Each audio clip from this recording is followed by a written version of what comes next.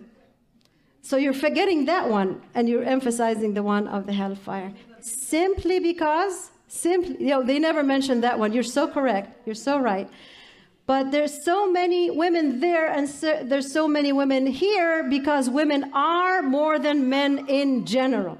Jazakumullah khair.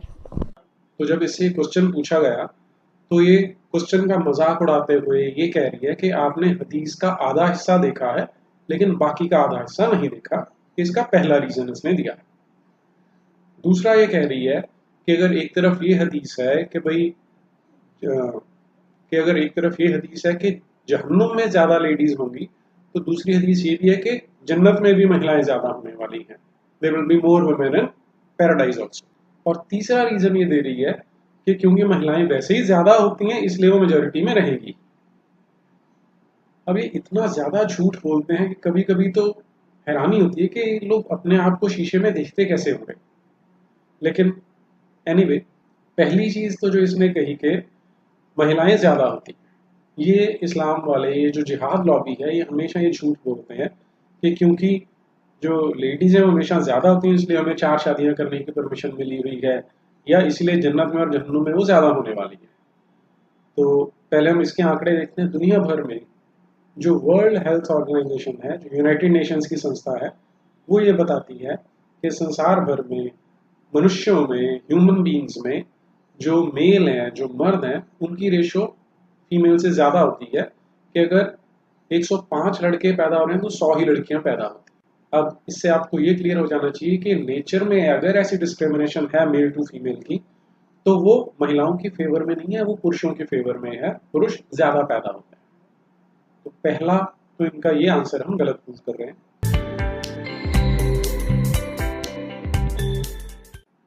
दूसरा इनका कहना है कि उन्होंने कहा कि जन्नत में भी ज्यादा होंगी और जहन्नुम में भी ज्यादा होंगी, कि इस तरह की 2 हदीस है।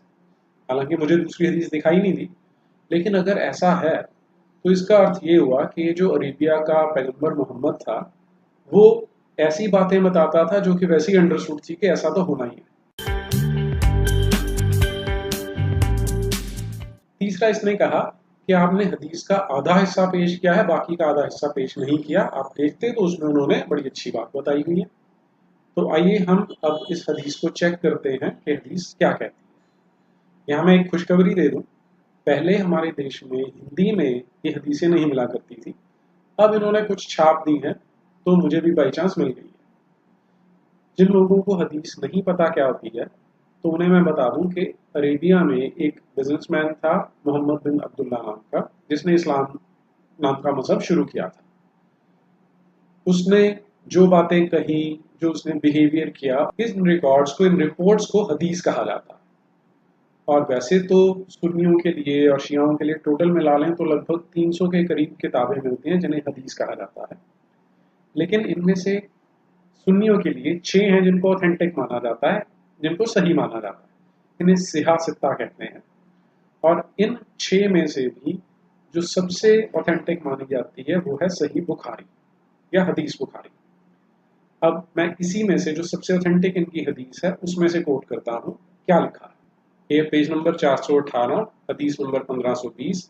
हजरत उसामा कहते हैं कि हजरत मोहम्मद रसूलुल्लाह सल्लल्लाहु अलैहि वसल्लम ने फरमाया, मैं जन्नत के दरवाजे पर खड़ा हुआ तो मैंने जन्नत में दाखिल होने वाले अक्सर लोग मिस्कीन ही देखे, और दोज़ख के दरवाजे पर जब खड़ा हुआ तो वहां भी अक्सर दाखिल होने वाली औरतें देखी। तो हदीस बड़ी क्लियर है कि जो जन्नत में दाखिल हो रहे हैं वो मिस्कीन हैं, यानी गरीब लोग हैं, पुअर लोग हैं, और जो जहन्नुम में दाखिल हो रही हैं वो महिलाएं हैं, वो औरतें। तो हदीस बड़ी क्लियर है, दो पार्ट्स हैं कि जन्नत में जाने वाले गरीब लोग हैं और जहन्नुम में जाने वाली औरतें हैं। जो ये आपको बताने की कोशिश कर रही थी कि आपने सेकंड पार्ट नहीं देखा, तो ये सेकंड पार्ट है। लेकिन ये जिहाद लॉबी वाले जो मोस्टली प्रोपेगेंडिस्ट हैं वो ये बोल देते हैं कि ट्रांसलेशन गलत हुआ है हिंदी में। हम इसको इंग्लिश में चेक कर लेते हैं, क्या बताते हैं वो।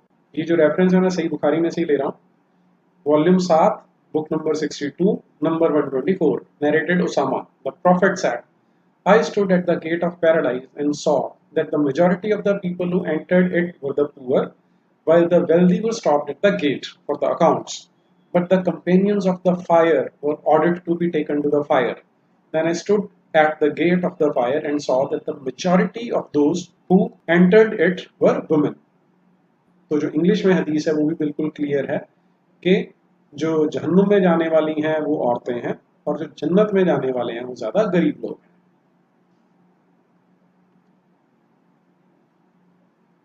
इसी से मिलती जुलती एक और हदीस है यहीं पर बुखारी में, वो भी पढ़ के सुनाता हूँ। Volume 4, book 54, number 464, narrated Imran bin Hussain. The Prophet said, I looked at paradise and found poor people forming the majority of its inhabitants, and I looked at hell and saw that the majority of its inhabitants were women. एक बार फिर से clear हो जाता है कि क्या कह रहा है। एक और हदीस है ऐसी ही, volume number 1, book number 6, number 301, narrated Abu Sa'id al-Khudri. Once Allah's apostle went out to the musalla to offer the prayer of Eid al-Zuha or al-Fitr prayer.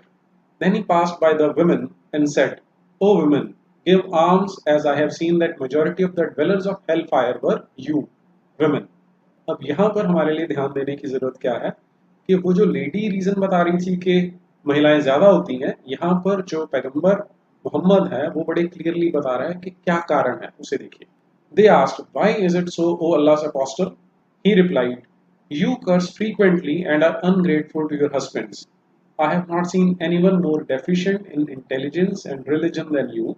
A cautious, sensible man could be led astray by some of you. The woman asked, O Allah's apostle, what is deficient in our intelligence and religion? He said, is not the evidence of two women equal to the witness of one man? They replied in the affirmative. He said, this is the deficiency in her intelligence. Isn't it true that a woman can neither pray nor fast during her menses? The woman replied in the affirmative. He said, this is the deficiency in her religion. तो ये जो हदीस number 301 है, इसमें जो Arabia का पैगंबर था मोहम्मद बिन अब्दुल्ला, वो 3 मेजर कारण बता रहा है कि क्यों जो लेडीज हैं, जो महिलाएं हैं, जो मुस्लिम लेडीज हैं, वो नर्क में जाने वाली है। तीनों को एक एक करके चेक करते हैं। पहले तो बड़े क्लियरली बोला है कि majority of residents of hell fire were you, कि मेजॉरिटी ऑफ लेडीज जो जहन्नुम में है, ये क्लियरली बोला। फिर रीजन क्या बताया? पहला reason, you curse your husband, you curse frequently and are ungrateful to your husband, क्योंकि तुम बार बार लानत भेजती हो और जो अपना पति है उसका एहसान नहीं मानती, इसलिए तुम नर्क में जाने वाली हो। दूसरा रीजन देखते हैं, I have not seen anyone more deficient in intelligence and religion than you, कि ना तो तुम्हें अकल पूरी है और ना ही तुम्हारे पास मजहब पूरा है, इसलिए भी तुम नर्क में जाने वाली हो। और तीसरा कारण, a cautious sensible man can be led astray by you, कि एक बिल्कुल सावधान रहने वाला समझदार आदमी भी, समझदार मर्द भी तुम्हारे चक्कर में इधर उधर भटक सकता है। तो ये 3 मेजर कारण पैगंबर हजरत मोहम्मद सल्लल्लाहु अलैहि वसल्लम बताते हैं कि क्यों महिलाएं जो मुसलमान लेडीज हैं वो नर्क में क्यों ज्यादा रहने वाली हैं। अब ये लगता है मदीना की लेडीज भी जल्दी मानती नहीं थी, तो उन्होंने पूछ ही लिया कि आप किस बेसिस पे बोल रहे हो कि हमारी इंटेलिजेंस, हमारी अकल कम है और हमारा मजहब भी कम है। तो जो ये अरेबियन पैगंबर है मोहम्मद, वो क्या आंसर देते हैं वो भी सुनिए जरा। Is not the evidence of 2 women equal to witness of 1 man? कि ऐसा नहीं है, अब तुम्हें तो पता ही है कि जब गवाही देनी होती है तो एक मर्द की गवाही का मुकाबला 2 औरतों के साथ किया जाता है। कि अगर गवाही देनी हो, एक मर्द ना मिले तो कम से कम 2 औरतें होनी चाहिए, तब उनकी गवाही मानी जाएगी। तो ये अपने आप में एक इंडिकेशन है कि तुम्हारा दिमाग कम होता है। और दूसरी चीज कि जब तुम्हें मासिक धर्म चल रहा होता है, जब तुम्हारे महीने के वो दिन आते हैं जिन्हें माहवारी कहा जाता है, तो तुम्हें नमाज नहीं पढ़ने दी जाती। तो इससे पता लग जाता है कि तुम्हारा मजहब भी कम है, उसमें भी तुम कमजोर।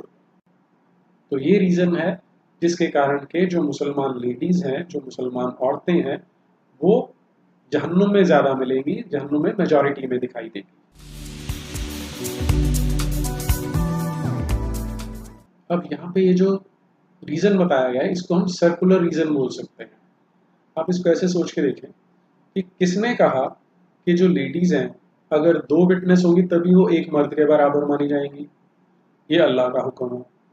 तो अल्लाह ने उनको इसके इक्वल पुट कर दिया कि एक मर्द 2 औरतों के बराबर है इंटेलेक्ट में, अकल में, और इसी से ये साबित कर दिया कि इनकी अकल कम होती है। तो एक से दूसरा दूसरे से पहला निकलता है, इसलिए हम इनको सर्कुलर लॉजिक कहते हैं। दूसरी चीज, अब ये माहवारी या मासिक धर्म दिया किसने? अगर अल्लाह है बनाने वाला तो अल्लाह ने, या कुदरत बनाने वाले तो कुदरत ने। इसमें महिलाओं की क्या गलती है, इसके बारे में कोई स्पष्टीकरण यहाँ पे नहीं दिया गया है। फिर एक और इससे ज्यादा डिटेल में दी गई हदीस है, उसे भी देखते हैं। वो भी इसी में बुखारी में मिल जाती है हमें, वॉल्यूम 7, बुक नंबर 62, नंबर 125। लंबी हदीस है। हमें इसमें जो अपना रेलेवेंट पोर्शन है, वो लास्ट वाला जो पैराग्राफ है वो है, मैं उससे शुरू करता हूँ। He said, I saw paradise, or paradise was shown to me, and I stretched my hand to pluck a bunch of grapes, and had I plucked it, you would have eaten of it as long as this world exists. तो जो ये Arabia का पैगंबर मोहम्मद है, उसको लोग घेरे हुए थे, वो कुछ एक्टिविटी कर रहे थे। तो क्वेश्चन पूछने पर उसने आंसर दिया कि मैंने अभी अभी जन्नत देख रहा था, और जन्नत में से मैं अंगूरों का एक गुच्छा तोड़ने लगा था। अगर मैंने वो तोड़ लिया होता तो तुम जब तक दुनिया रहती तब तक इन अंगूरों को खा सकते थे, इनको एंजॉय कर सकते थे। लेकिन एनीवे, वो अंगूरों का गुच्छा तोड़ा नहीं था, इसलिए ये बेचारे खा भी नहीं पाए। आगे वो क्या कहते हैं? Then I saw the hellfire, and I have never before seen such a horrible sight as that, and I saw that the majority of its dwellers were women. फिर मैंने जहन्नुम की आग देखी, ये बड़ा ही भयंकर नज़ारा था, ऐसा मैंने कभी नहीं देखा। और उसमें मेजॉरिटी, उसमें ज़्यादातर जो था वो औरतें थी, वो महिलाएं थी। तो जो आसपास लोग थे उन्होंने पूछा कि इसका कारण क्या है। तो ये जो पैगंबर मोहम्मद बिन अब्दुल्लाह हैं, वो बताते हैं ड्यू टू देयर अनग्रेटफुलनेस, कि क्योंकि एहसान फरामोश होती हैं, एहसान नहीं मानती। तो आसपास वाले लोगों ने आगे पूछा कि एहसान नहीं मानती तो क्या वो अल्लाह के लिए अनग्रेटफुल हैं? तो कि वो अल्लाह का एहसान नहीं मानती। तो इसके बाद जो ये पैगंबर हैं वो क्या आंसर देते हैं वो सुनिए। They are not thankful to their husbands and are ungrateful for the favours done to them. Even if you do good to one of them all your life, when she seems some harshness from you, she will say I have never seen any good from you. इन महिलाओं को आप जितना मर्जी अच्छा कर दो, जो मर्जी करते रहो, सारी उम्र करते रहो, लेकिन एक दिन अगर आप हार्श हो जाते हो, अगर एक दिन आप उनको क्रोधित हो जाते हो, तो ये कहना शुरू कर देते हैं मैंने तो तुम्हारे अंदर एक भी खूबी नहीं देखी। ये वैसे इस तरह का तो देखने को मिलता है, लेकिन बहरहाल जो जस्टिफिकेशन है वो यही है कि क्योंकि ये अनग्रेटफुल हैं, एहसान फरामोश होती हैं पतियों के लिए, मर्दों के लिए, इसलिए ये ज्यादा से ज्यादा नर्क में मिलेंगी, जहन्नुम में पाई जाएंगी, क्योंकि अल्लाह इनको जहन्नुम में, जहन्नुम की आग में धकेलेगा। अब ये सारी ऑथेंटिक हदीसें हैं, इंग्लिश में भी हिंदी में भी, आप जहाँ चाहें इनको देख सकते हैं। मैं लिंक यहाँ पे दे ही रहा हूँ, सबकी रेफरेंस मैंने मेंशन कर दी है। अब मेरी रिक्वेस्ट सभी से ये है, स्पेशली मुस्लिम महिलाओं से रिक्वेस्ट है कि आप देखिए कि अगर आपको मजहब में रखने के लिए इस तरह के झूठ का सहारा लेना पड़ता है तो कहाँ तक सही है, और क्या आपको इस तरह के मजहब में रहना चाहिए। अगर आप रहना चाहते हैं तो आपकी इच्छा है, लेकिन अगर आप छोड़ना चाहती हैं तो आपके लिए बहुत सारे दरवाजे खुल सकते हैं। आपको ये देखना चाहिए कि कहाँ पर अंधविश्वास फैलाया जाता है, कहाँ पर झूठ बोला जाता है, और उसके अगेंस्ट कहाँ पर सच की बात की जाती है। तो आज की इस वीडियो में इतना ही। नमस्ते।